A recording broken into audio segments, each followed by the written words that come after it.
Hey fam! In today's video, I will be explaining what a product manager is and share 5 must-have skills that will make you a great product manager. If you are new to our channel, welcome! My name is Dante, my pronouns are he, him, and I am a product manager at WePay, which is the integrated payments business of JP Morgan Chase. Prior to this, I worked on product and research teams at Facebook, Airbnb, and Accenture. In this channel, Itzel and I share our personal journeys and experiences working in tech and provide practical advice that we've learned along the way to help you enter and thrive in the tech industry. If you're looking for career guidance and virtual mentorship, this is the channel for you. So let's get started. What is a product manager? There are many definitions today of what a PM or product manager is. Some people define the role of a PM as the CEO of a product or a feature.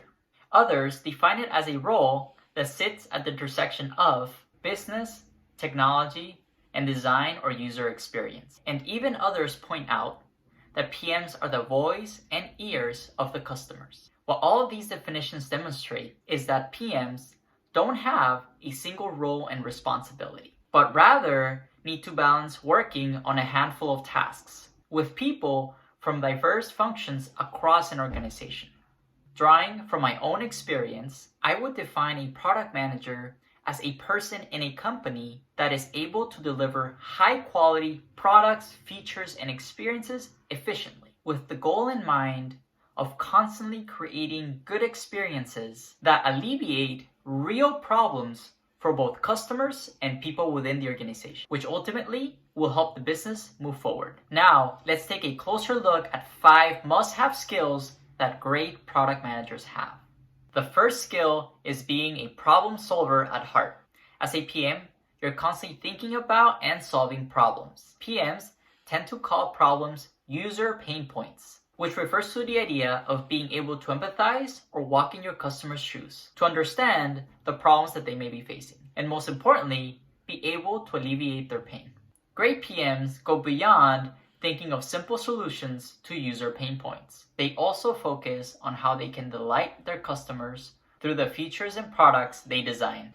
Since PMs constantly solve problems, they tend to be analytical, which means you enjoy doing research about competitors and you are constantly measuring the performance of your product. Some specific examples of the analytical skills that great PMs have include investigating competitor flows, designs, and products, reading about the market and industry you are operating in, diving into the data at your company and trying to make sense of the numbers and trends, and using all the insights you may come across to develop a clear understanding of the following 3 things. What is the problem?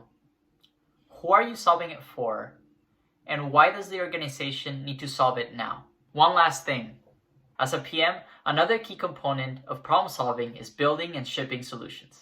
After a product launch, remember, it's important to think about the key learnings from that experience with your team. As the saying goes, treat every opportunity as a learning experience. Ask yourself 2 things. What went well and what could have gone better? And make sure to get feedback on these questions from all of your stakeholders, which are people who contributed to the product launch, like engineers, designers, and project managers. The second must-have skill of a great PM is that you're able to communicate in a structured manner.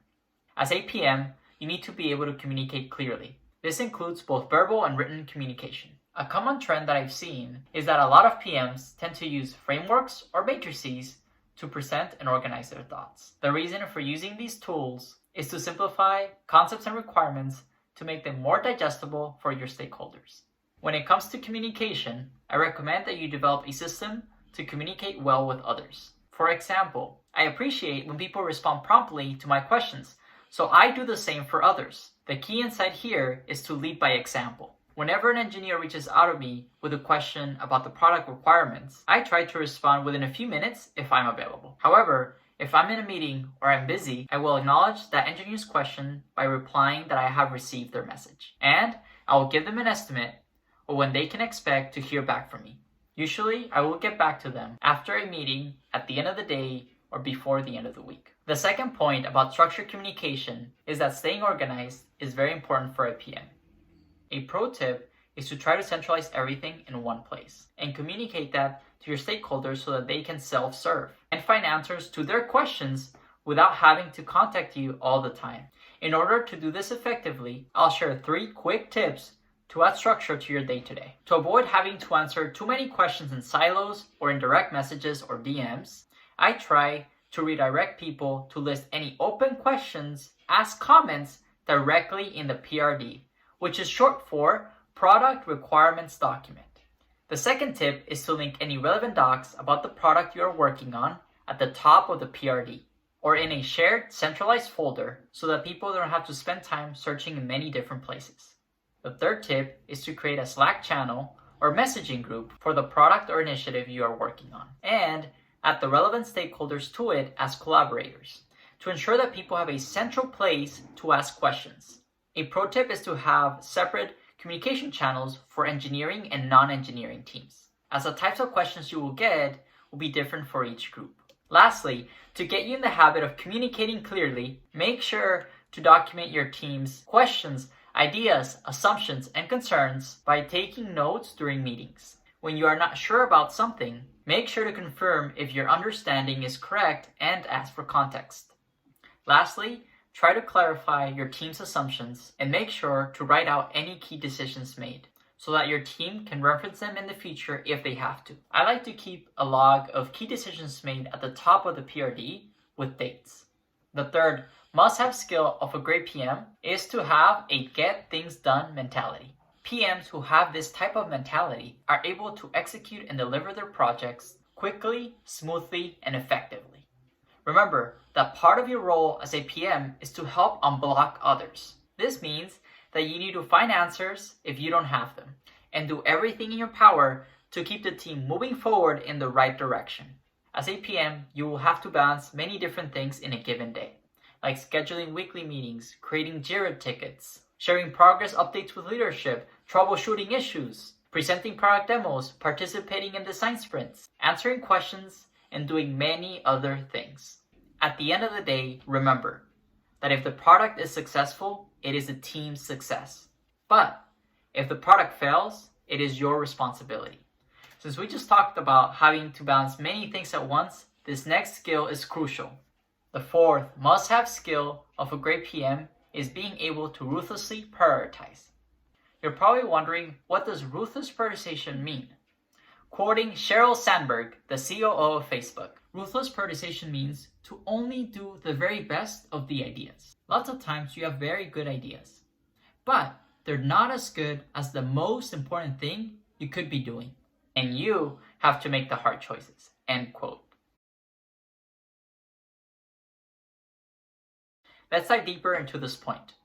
One of the most common challenges I've seen is that teams have a hard time prioritizing and end up doing too many things at once, which can really burn out you and your team.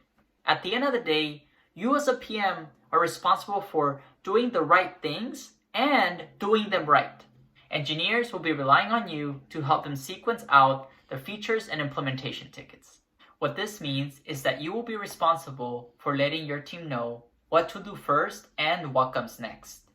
A big part of being able to prioritize is to be comfortable saying no to things that are not critical, and explain to your team that any additional ideas or enhancements can be worked on at a later date. A pro tip is to create a product feedback tracker that helps you keep track of all the enhancements that may come up. A crucial component of your prioritization system is to clearly define what is in scope, which lays out the things that must absolutely get done. Out-of-scope features are enhancements that you can work on in a later quarter. These are commonly referred to as nice-to-haves. The last must-have skill for great PM is being able to influence without authority. In order to do this effectively, you need to develop good listening and storytelling skills and have an open mind. Having an open mind is critical because at some point, you will face pushback from stakeholders on decisions, and you have to be open to changing the original solution or modifying your action plan. A good recommendation for improving your listening skills is to get to know your stakeholders and teammates. If you are new to a team, spend the first month getting to know as many people as you can. If you have been at a company for several years, it is never too late to meet folks around the organization. So start small and set a weekly or monthly goal to meet at least one person on a given time frame. Then set up 20 to 30-minute coffee chats or one-on-one meetings to get to know other PMs, engineers, designers, customer support agents, and other people in other functions. During those meetings, ask people what they're working on. Get to know more about their journey by asking how they got to where they are today. Ask if they have any hobbies. What are their favorite books or TV shows? And genuinely be curious to know them. Moving on to storytelling skills. These are really important to develop because you will have to constantly and clearly articulate the vision and value of your product to internal and external stakeholders, and also share use cases and examples of the experience you would like your engineering and design teams to build. Having good storytelling skills will come in handy when you have to create presentations, mock-ups, wireframes, documents, and requirements for different audiences. Remember to tailor your message to best meet the needs of your audience. Having good listening and storytelling skills will enable you to convince others, build trust and credibility, and form strong relationships with people around you, which is what is needed to launch a successful product. To summarize, the 5 must-have skills of great PMs are: number 1, being a problem solver at heart. Number 2, having structured communication, both verbal and written. Number 3, having a get things done mentality. Number 4, being able to ruthlessly prioritize. And lastly, number 5, being able to influence without authority. To be candid with you, I'm still working on getting better across each of these 5 skills, and I will continue to do so for the rest of my career, since life is a journey of learning. To wrap up this video, I would like to leave you with this. Remember that ultimately, your job as a PM is to build clarity from ambiguity. Let me repeat that one more time. As a PM, your main job is to build clarity from ambiguity. And the 5 must-have skills that we reviewed today will help you do just that. If you found this video helpful, please share it with someone whom you think can benefit from it.